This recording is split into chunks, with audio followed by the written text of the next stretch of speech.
Dear students, good evening. Myself P.L. Narada, Assistant Professor, Government College Kanmas, and today I am going to teach you a Doll's House play by Henrik Ibsen. ये जो play है a doll's house, इसको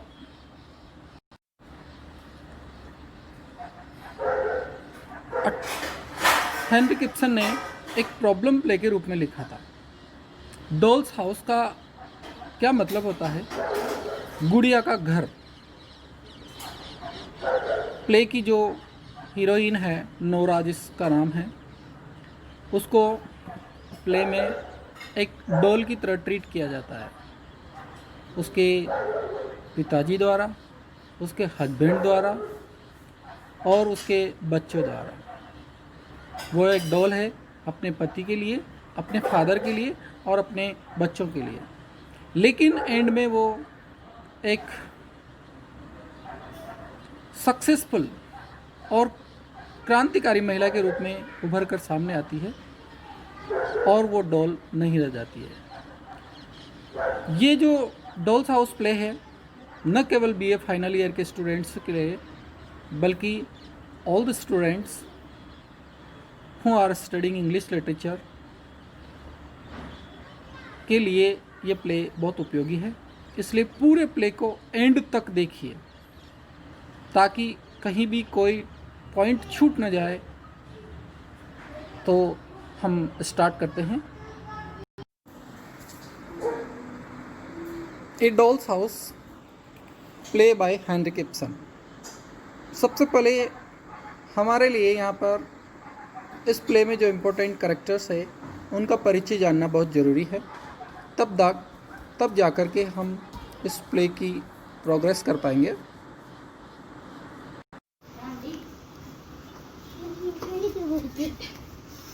सबसे महत्वपूर्ण some important characters of the play. Characters का मतलब होता है पात्र। इसमें कौन कौन से पात्र हैं ये जानना हमारे लिए बहुत ज़रूरी है। प्ले की जो सबसे महत्वपूर्ण पात्र है वो है Nora. Nora the protagonist of the play and the wife of Torvald Helmer. इस नाटक की जो मुख्य हीरोइन है वो है नोरा और जो टॉरवेल्ड हेल्मर की वाइफ भी है। दूसरा मुख्य पात्र जो है वो है टॉरवेल्ड हेल्मर, जो नोरा का पति है और जो बैंक में मैनेजर है।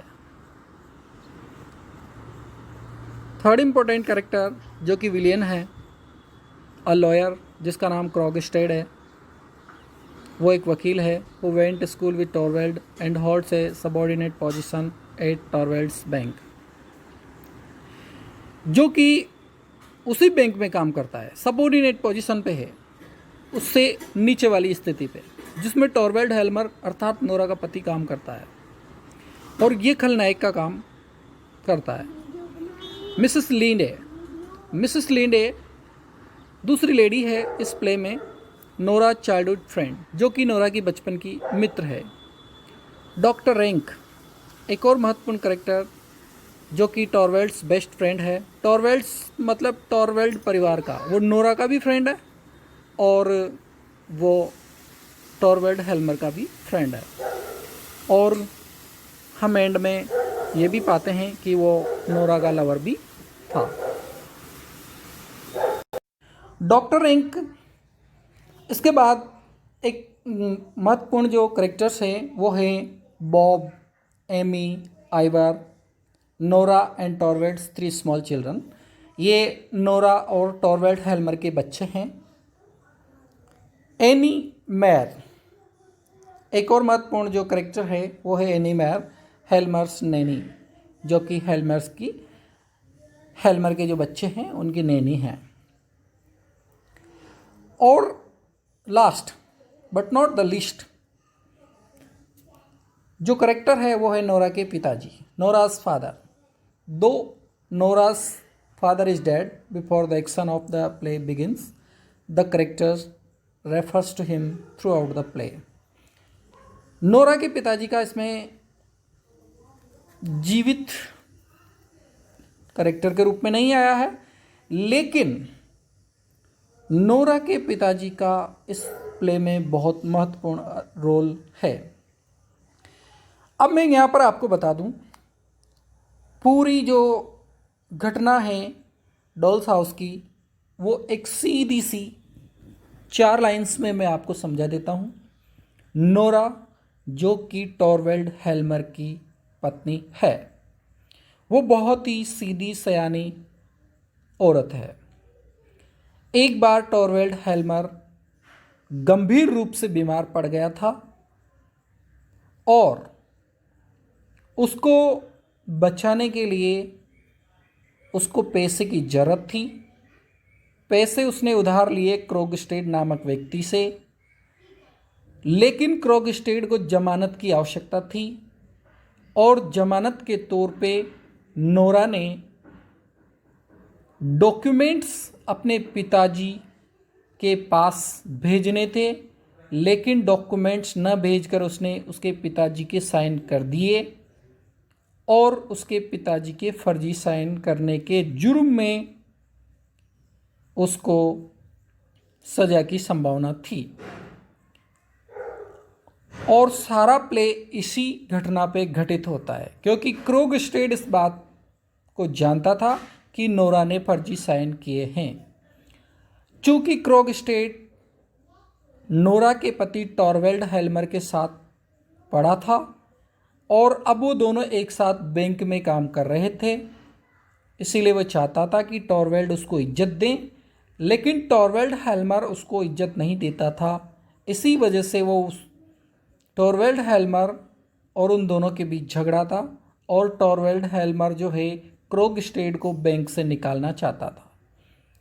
क्रोगस्टेड बैंक से ना निकलें, इसलिए वो नोरा के पास सिफारिश लेके आता है कि तेरे पति को समझा, नहीं तो मैं तूने जो फर्जी साइन किए हैं इस बात को उजागर कर दूंगा और सारे समाज में तेरी और तुम्हारे पति की बदनामी होगी।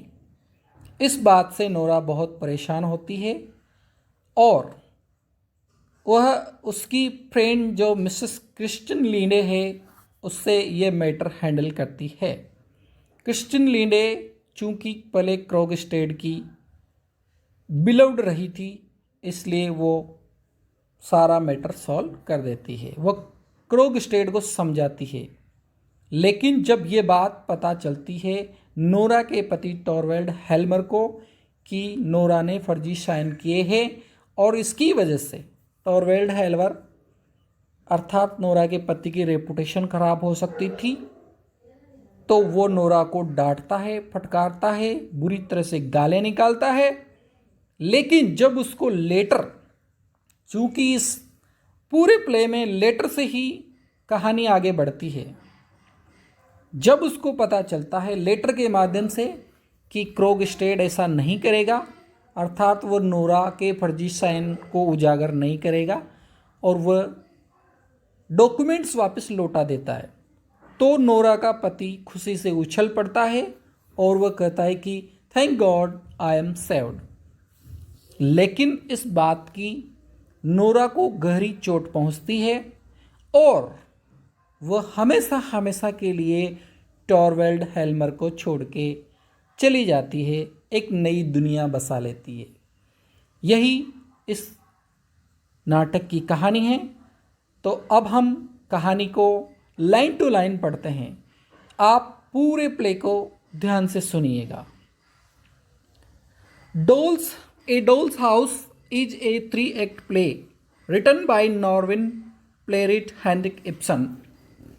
ए डॉल्स हाउस जो है 3 एक्ट वाला प्ले है, 3-act प्ले 3 एक्ट वाला प्ले है, जो कि हेनरिक इब्सन ने लिखा है, जो नॉर्वेन प्लेरिट है। नॉर्वेन से मतलब है नॉर्वे का, जैसे इंडियन, अमेरिकन, इसी तरह से ये नॉर्वे का है। Henrik Ibsen was born in 1828। Henrik Ibsen 1828 में पैदा हुआ था and he belong to Norway. His father was a businessman His father was a businessman and suffered huge losses. Henrik Ibsen के पिताजी एक व्यापारी थे और उन्होंने व्यापार में बहुत नुकसान उठाया। ह्यूज का मतलब होता है बहुत बड़ा। Through out his life Ibsen frighten of poverty, और इस वजह से उसके पिताजी को हुए व्यापारिक नुकसान की वजह से हेनरिक इब्सन पूरी जिंदगी पावर्टी से गरीबी से परेशान रहा। In all his plays he shows this fear of poverty. Henrik Ibsen के जितने भी प्ले हैं उन सब में कहीं ना कहीं ये गरीबी का प्रभाव नज़र आ जाता है। He was a social reformer and all his plays are problem play. वह एक समाज सुधारक था, सोशल रिफॉर्मर था, एंड ऑल हिज प्लेज, और उसके जितने भी प्ले हैं वो सब प्रॉब्लम प्ले हैं। चूँकि यहाँ पे एक नया वर्ड आया है प्रॉब्लम प्ले। प्रॉब्लम प्ले क्या होता है, इसकी डेफिनेशन यहाँ मैं बताता हूँ। A problem play is a play in which some social problem is brought out. Problem play वो प्ले होता है जिसमें सामाजिक समस्या उठाई जाती है। वो सामाजिक समस्या कैसी भी हो सकती है, जैसे छुआछूत से संबंधित हो सकती है, नारी उत्थान से संबंधित हो सकती है। इस तरह से वो सामाजिक समस्या किसी अगर प्ले में उठाई जाती है तो वो कहलाता है problem play. A doll's house is A problem play in 3 acts. Dolls house 3 act का प्रॉब्लम प्ले है। एक्ट क्या होते हैं, खंड, जिसको हम कहते हैं कि इसमें 3 खंड है, 3 भाग है। इट वॉज पब्लिश्ड ऑन 4 दिसंबर 1879। ये 4 दिसंबर 1879 को पब्लिश हुआ था। It is a modern tragedy, और यह एक मॉडर्न ट्रेजेडी है। आधुनिक प्ले जो है उनमें भी ये एक ट्रेजेडी है। ट्रेजेडी क्या होता है, दुखांतिका। जिस प्ले का एंड दुख में हो वह ट्रेजेडी कहलाता है। और चूंकि हम जानते हैं इस प्ले की जो हीरोइन है नोरा, वह अपने पति टॉरवेल्ड हेल्मर को छोड़ करके चली जाती है, अपने बच्चों को छोड़ के चली जाती है। The play is the story of a married life of Nora Helmer and Torvald Helmer. ये कहानी किस पे आधारित है, एक शादीशुदा जिंदगी जो कि नोरा हेल्मर की और टॉरवेल्ड हेल्मर की है। शादीशुदा जोड़ा है नोरा हेल्मर और टॉरवेल्ड हेल्मर, उनके बारे में ये प्ले है। In the end Nora leaves her husband and children, she goes out into the new world in order to gain experience of life. वह एंड में अपने पति और अपने बच्चों को छोड़ के चली जाती है एक नया अनुभव लेने के लिए संसार का। She wants to find out for herself what is right and what is wrong। Nora को गहरी चोट पहुंचती है जब उसका पति उसी को डांटता है तो, और इसी वजह से वह चली जाती है छोड़ करके इस बात का पता लगाने के लिए कि क्या सही है क्या गलत है। A doll's house opens on a Christmas Eve. अब हम डॉल्स हाउस को विस्तार से पढ़ते हैं। Doll's house opens on a Christmas Eve. Doll's house का जो ओपनिंग सीन है वो क्रिसमस की संध्या है। क्रिसमस की संध्या से कवि प्लेरिट ने स्टार्ट किया है। Nora Helmer enters her well furnished living room. Nora Helmer अपने सुसज्जित कमरे में प्रवेश करती है। This shows the richness of the family. कमरे की साज सज्जा को देख करके हमें पता लग जाता है कि परिवार जो है रिच है।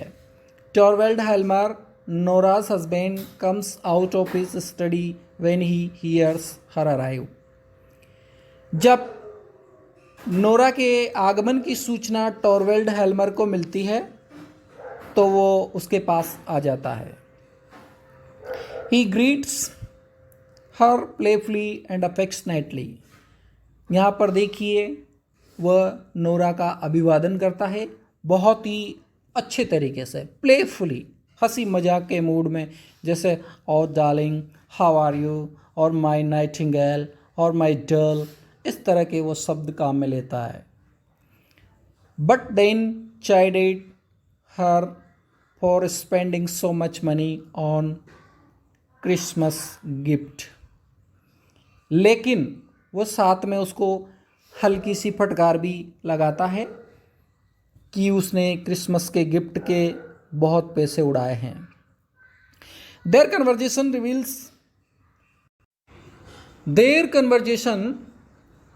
reveals that the Helmer have had to be careful with money for many years. ये उनकी जो बातचीत है पति पत्नी की, नोरा हेल्मर टॉरवेल्ड हेल्मर की, ये बताती है कि हेल्मर जो है पैसे के प्रति बहुत सतर्क रहा है कई सालों तक, क्योंकि उसने भी गरीबी की ज़िंदगी जी है। But that Torvald has recently opted a new position at the bank. This changed their life style. चूँकि अब टॉरवेल्ड हेल्मर जो कि नोरा का पति है, उसने बैंक में एक नई पोजीशन स्टार्ट कर दी है और इससे उसका लाइफ स्टाइल जो है चेंज हो गया है। Their maid Helen announces that Dr. Rank has come to visit. उनकी जो मेड है, उनकी जो नौकरानी है, वो उनको सूचना देती है दोनों पति पत्नियों को कि उनके जो फ्रेंड है डॉक्टर रैंक वो आ गए हैं। हालांकि हमें बताया जाता है कि डॉक्टर रैंक टॉरवेल्ड हेल्मर और नोरा हेल्मर के फ्रेंड थे, लेकिन in the end doctor Rank reveals to Nora that he is in love with her. Doctor Rank अंत में ये बताता है कि वो नोरा से प्रेम करता है। At the same time Nora's former school friend Kristen Linde also comes. At the same time, Nora's former school friend Kristen Linde also come into the room. जब डॉक्टर रैंक वहाँ हैं उसी समय नोरा की जो फ्रेंड है Kristen लीने, जो कि स्कूल में साथ पढ़ी थी, वो भी वहाँ पे आ जाती है। The two have not seen each other for years, but Nora knows that Mrs. Linde's husband passed away a few years earlier. यद्यपि दोनों फ्रेंड जो है कई दिनों से नहीं मिली हैं, लेकिन फिर भी नोरा को ये पता है कि जो उसकी फ्रेंड है मिसेस लिंडे, उसके पति जो है स्वर्ग सिधार गए हैं और नोरा एक विडो है। मिसेस लिंडे एक विडो है। Mrs. Linde tells Nora that her husband left with no money and no children. Kristine Linde Nora को बताती है कि उसके पति ने न तो पैसा छोड़ा न बच्चे, मतलब उनके कोई बच्चा नहीं है और उसके पति ने उसको पेनीलेस कर दिया, एक भी पैसा वो छोड़ के नहीं गया। Nora also tells Mrs Linde about her previous life. Nora भी क्रिस्टन लिंडे को उसकी पहले वाली ज़िंदगी के बारे में बताती है कि वो कैसे उन्होंने लाइफ काटी है। टॉरवेल्ड बिकेम सिक, कैसे उसका पति टॉरवेल्ड हेल्मर बीमार पड़ गया था। सिक का मतलब बीमार होता है। And the couple had to travel to Italy, और उन दोनों को इटली के लिए छोड़ना पड़ा दैट टॉरवेल्ड कुड रिकवर, ताकि टॉरवेल्ड ठीक हो जाए। इस तरह से दोनों फ्रेंड्स आपस में बातें करती है। मिसेस लिंडे अपने दुख बताती है, नोरा भी अपने दुख बताती है। Nora and Torvald had been married for 8 years। जब प्ले स्टार्ट होता है तो 8 साल पहले की घटनाओं से होता है, मतलब जो घटनाएं 8 साल पहले घटित हो गई उनको बाद में सिर्फ रिमाइंड किया जाता है। Nora and Torvald had been married for 8 years। Nora और टॉरवेल्ड की शादी 8 साल पहले हुई थी। Nora had hidden a secret from her husband. Nora ने एक राज की बात अपने पति से छिपा रखी थी। क्या राज की बात थी? Once Torvald fell seriously ill. एक बार टॉरवेल्ड बहुत गंभीर रूप से बीमार पड़ गया था। And the doctor advised that he should be taken to a warm country for treatment. Nora का पति जब बीमार पड़ा तो डॉक्टर्स ने उसको सलाह दी नोरा को कि उसके पति को गर्म कंट्री में ले जाया जाए ट्रीटमेंट के लिए, ताकि उसका अच्छा उपचार हो सके। Nora had borrowed money from a man called Krogstad. उसके पास, नोरा के पास पैसे नहीं थे, नोरा गरीब थी, तो नोरा को क्रॉगस्टेड नामक एक व्यक्ति से पैसे लेने पड़े उधार। मैं आपको यहाँ बता दूँ, क्रॉगस्टेड ही इस नाटक का विलियन है, खलनायक जिसको कहा जाता है। Krogstad was a clerk at a local bank. Krogstad वहाँ पे लोकल बैंक में क्लर्क था। Nora had forged her father's signature on the document. Krogstad बहुत ही दुष्ट आदमी था, पैसे इतने आसानी से उधार नहीं देता था, उसको डॉक्यूमेंट्स पे साइन करवाने की ज़रूरत थी। उसने नोरा से कहा कि इन डॉक्यूमेंट्स पे साइन कर दो और मैं तुम्हें पैसे दूंगा, लेकिन साइन किसी अच्छे गारंटर के होने चाहिए। नोरा के पिताजी जो कि अच्छे व्यक्ति थे, रेपुटेड, तो उसने कहा कि तुम अपने पिताजी के साइन करवा दो डॉक्यूमेंट्स पे। नोरा अपने पिताजी के पास डॉक्यूमेंट्स नहीं भेजती, क्योंकि नोरा के पिताजी जो है मरने ही वाले थे, मरणासन स्थिति में थे। तो नोरा ने खुद she had sign and dated it 2 October. Nora ने खुद साइन कर दिए और साइन के वहाँ पे लिख दिया 2 अक्टूबर, डेट लगा दी 2 अक्टूबर की। और फिर क्या हुआ, her father had died on 13 सितंबर। उसके पिताजी तो 30 सितंबर को ही चल बसे इस दुनिया से, और नोरा ने 2 अक्टूबर की डेट लगा दी। Nora had forged her father's signature because Krogstad wanted her father to be the guarantor. Nora ने अपने पिताजी के साइन फर्जी साइन कर दिए, फर्जी साइन कर दिए, क्योंकि क्रॉगस्टेड को गारंटर चाहिए था। Nora considered it to be unavoidable. अब नोरा इससे नहीं बच सकती थी। She did not tell her husband about it because she thought he would feel bad. यहाँ पे एक और गलती नोरा ने क्या की है, इसको समझना बहुत इंपॉर्टेंट है। ये साइन फर्जी कर दिए नोरा ने, लेकिन अपने पति को कुछ नहीं बताया। उसको लगा कि अगर वो अपने पति को बताएगी तो शायद उसका पति उसको डांटेगा, इसलिए उसने कुछ भी नहीं कहा अपने पति से। When the play opens, जब नाटक शुरू होता है, Torvald has become the manager of the bank. अब टॉरवेल्ड की स्थिति बदल चुकी है, टॉरवेल्ड अच्छा हो चुका है, टॉरवेल्ड की बैंक मैनेजर में नौकरी लग चुकी है। It is Christmas Eve and Nora is very happy. और जब प्ले स्टार्ट होता है तो क्रिसमस ईव से स्टार्ट होता है, नोरा बहुत खुश है।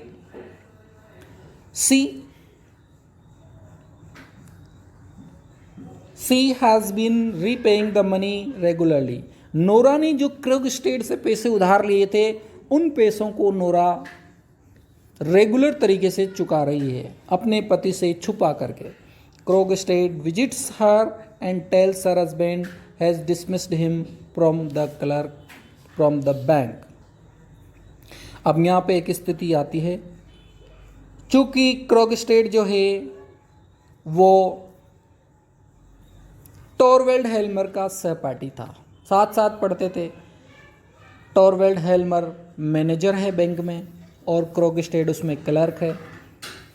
सहपाठी जिस एक ही साथ काम करते हैं, तो उन दोनों के बीच में एक डिफरेंस जो होना चाहिए, क्रॉगस्टेड चाहता है कि वो डिफरेंस नहीं रहे, बल्कि वो तो एक अच्छे साथी के रूप में रहे। लेकिन टॉरवेल्ड हेल्मर चाहता है कि ये मेरा असिस्टेंट के रूप में रहे। इसी बात को लेकर के उनके बीच में झगड़ा है और वो उसको डिसमिस कर देता है। वो उसको बैंक से निकालने के लिए तैयारी कर लेता है और क्रॉगस्टेड इसी बात को लेकर के, क्रॉगस्टेड ने कुछ जाली काम भी किए थे पहले। Some years back Krogstad had committed, इसीलिए नोरा का पति टॉरवेल्ड हेल्मर उसको निकालना चाहता है। सम ईयर्स बैक, कुछ साल पहले, Krogstad had committed a fraud at the bank. Krogstad ने बैंक में फ्रॉड भी किया था, जालसाजी की थी, गबन किया था उसने, इसलिए भी वो उसको निकालना चाहता है। नोराज हस्बैंड हैड दस डिसाइडेड टू डिसमिस हिम। इस तरह से नोरा के हस्बैंड ने उसको डिसाइड किया कि उसको क्यों ना बैंक से डिसमिस कर दिया जाए। अब यहाँ पे बड़ी विकट समस्या है। Krogstad tells Nora to talk to her husband so that he may not dismiss him. Krogstad Nora के पास आता है क्योंकि नोरा को उसने पैसे उधार दे रखे। उससे कहता है कि तेरे पति से तू मेरे को डिसमिस नहीं करने के लिए राजी कर, अर्थात तुम्हें ये काम करना ही पड़ेगा। वो उसको फोर्स करता है कि तुम अपने पति को समझाओ कि वो मेरे को डिसमिस ना करें। If she denies he will tell her husband about the borrowed money. अगर ऐसा करने से वो मना करती है तो सबसे पहला काम वो क्या करेगा, जो पैसे उधार ले रखे हैं बोरोड मनी, उसके बारे में कहेगा नोरा के पति से। नोरा फ्राइटन, नोरा डर जाती है। जो राज उसने इतने दिनों से राज रखा वो आज ओपन हो जाएगा, ये सोच करके नोरा डर जाती है। Her friend Kristine Linde visits her. ऐसी परिस्थिति में नोरा की हेल्प करने के लिए उसकी फ्रेंड जो है वो आती है, जिसका नाम है Christine Linde, and tells her that she has become a widow. और वो आकर के ये बताती है कि बहन अब मैं विडो हो गई, तेरे जीजाजी चल बसे। She request Nora's husband to give her a job. वो नोरा के पास जॉब के लिए आई है। वो चाहती है कि उस नोरा का पति जो कि बैंक में मैनेजर है वो उसके लिए जॉब ढूंढे, वो उसको जॉब दिलाए। Helmer decides to give her Krogstad job. Helmer जो है, टॉरवेल्ड हेल्मर, नोरा का पति, वो भी ये डिसाइड कर लेता है कि वो क्रॉगस्टेड की जॉब जो है नोरा वो क्रिस्टाइन को दे देगा। Nora is not able to convince her husband not to dismiss Krogstad. अब नोरा अपने पति को समझाए तो कैसे समझाए कि तुम क्रॉगस्टेड को डिसमिस मत करो। एक बदमाश व्यक्ति की पैरवी करे तो नोरा कैसे करे। लेकिन क्रॉगस्टेड ने नोरा को धमकी दे रखी थी, इसलिए उसको ऐसा करना जरूरी था। नोरा उसको, अपने पति को, टॉरवेल्ड हेल्मर को बार बार समझाती है कि तुम क्रॉगस्टेड को डिसमिस मत करो, लेकिन वो उसकी एक नहीं सुनता है। Krogstad sends a letter to Helmer informing about the Nora's forgery. इन सब बातों को लेकर के क्रॉगस्टेड एक लेटर लिखता है और बैंक के मैनेजर टॉरवेल्ड हेल्मर को सूचित करता है कि तेरी पत्नी ने फौजरी की है, तेरी पत्नी ने 420 की है, जाली काम किया है तेरी पत्नी ने। ही थ्रेटन्स टू एक्सपोज नोरा। वो नोरा को एक्सपोज करने की धमकी देता है। ही थ्रेटन्स टू एक्सपोज नोरा। वो नोरा को धमकी दे, नोरा के बारे में 420 का केस जो है उसको उजागर करने की धमकी देता है। Torvald reads the letter and is outraged. जब इस तरह का पत्र पढ़ता है नोरा का पति टॉरवेल्ड हेल्मर, तो वो गुस्से से भर जाता है।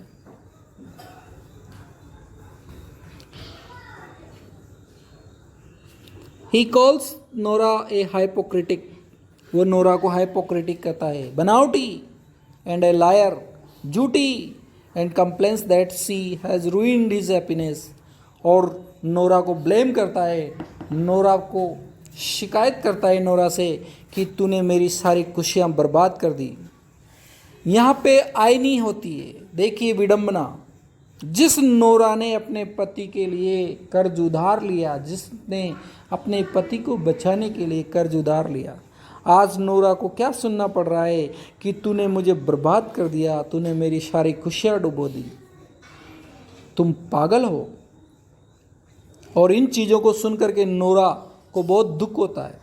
Nora is horrified and feels very guilty. Nora को बहुत दुख होता है। नोरा आतंकित हो जाती है, हॉरिफाइड हो जाती है, भय से युक्त हो जाती है। Kristin and क्रॉगस्टेड। क्रिस्टाइन जो है और क्रोगस्टेड वर old friends.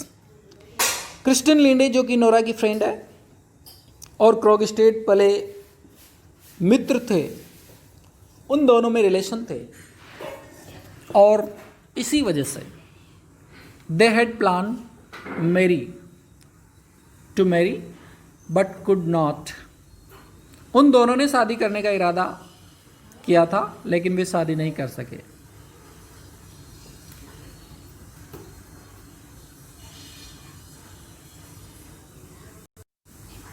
Christine tales Christine क्रोगस्टेड को बताती है to take his letter back and tells her not to expose Nora. Kristine जो कि क्रोगस्टेड की पहले फ्रेंड थी, लवर थी, बिलव्ड थी, वो क्रोगस्टेड को राजी कर लेती है कि तुम अपने उस लेटर को वापस ले लो जिसमें बताया गया है कि वो नोरा को एक्सपोज कर देगा।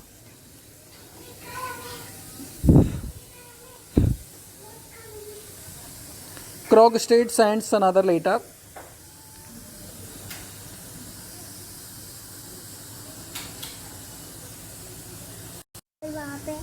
Krogstad sends another letter and returns the loan papers. Krogstad राजी हो जाता है क्रिस्टाइन लिंडे की बात से और वह उन लोन के पेपर को वापस भेज देता है टॉरवेल्ड हेल्मर के घर। टॉरवेल्ड हेल्मर opens it and discovers that Krogstad has written Nora's contact, which contains the forged signature.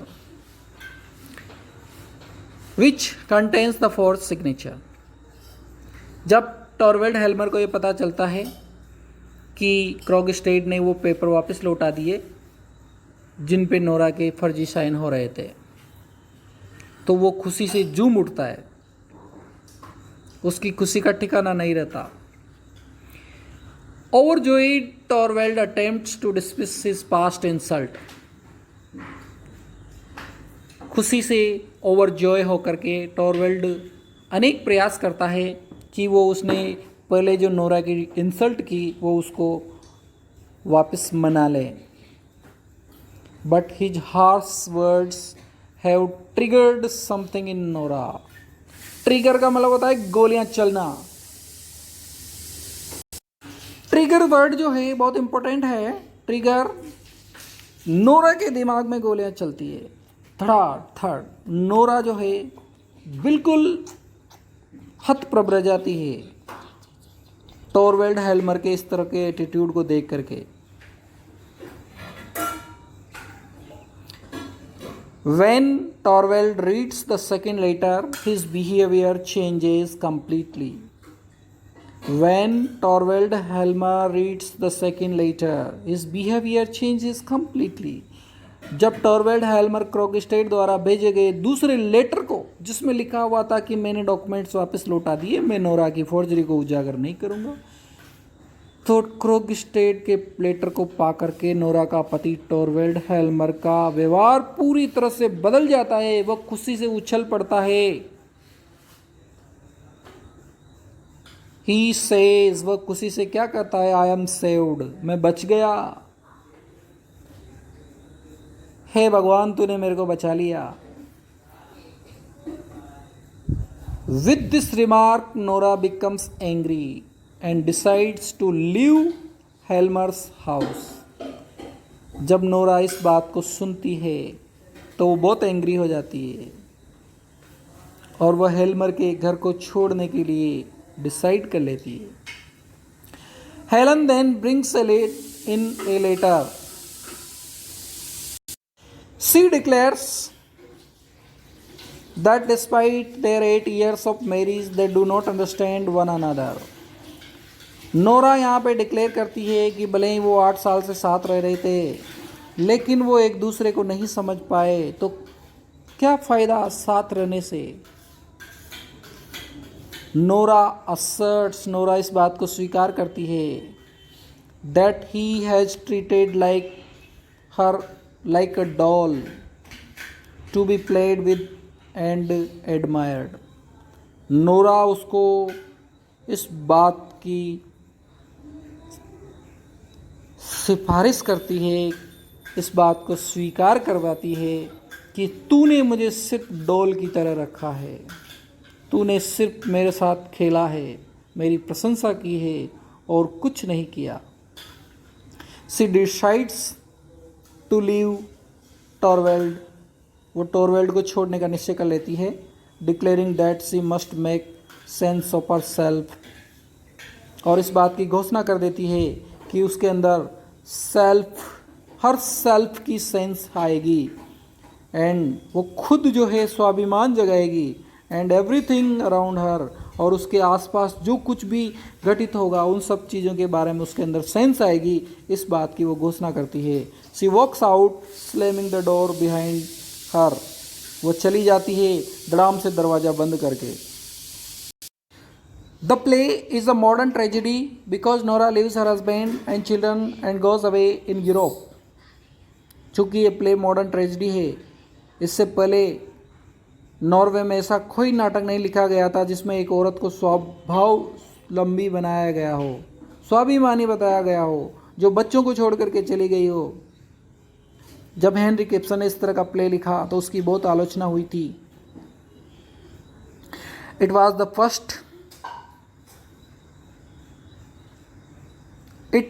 First play in which A married women leaves her husband's house. पहला प्ले था हेनरिक इब्सन का जिसमें ये बताया गया है कि एक शादीशुदा औरत अपने बच्चों को छोड़ करके चली जाती है। The title is important because Nora was living like a doll in her husband's house. Title बहुत सूटेबल है क्योंकि नोरा अपने पति के घर में डॉल्स की तरह रह रही थी। वो अपने पिताजी के घर डॉल की तरह रही और अपने बच्चों के लिए एक डॉल थी, लेकिन at the end of the play she becomes confident and independent. Play के एंड में वो कॉन्फिडेंट औरत बन जाती है, इंडिपेंडेंट हो जाती है। इसलिए हम कह सकते हैं कि प्ले के एंड का जो उसका एक्शन है वो डॉल का एक्शन नहीं है, अदरवाइज हुल प्ले एक डॉल्स हाउस की तरह है। इस पूरे प्ले को पढ़िएगा और याद कीजिएगा और सब्सक्राइब कीजिए वीडियो इसी तरह के और वीडियो प्राप्त करने के लिए। थैंक्स।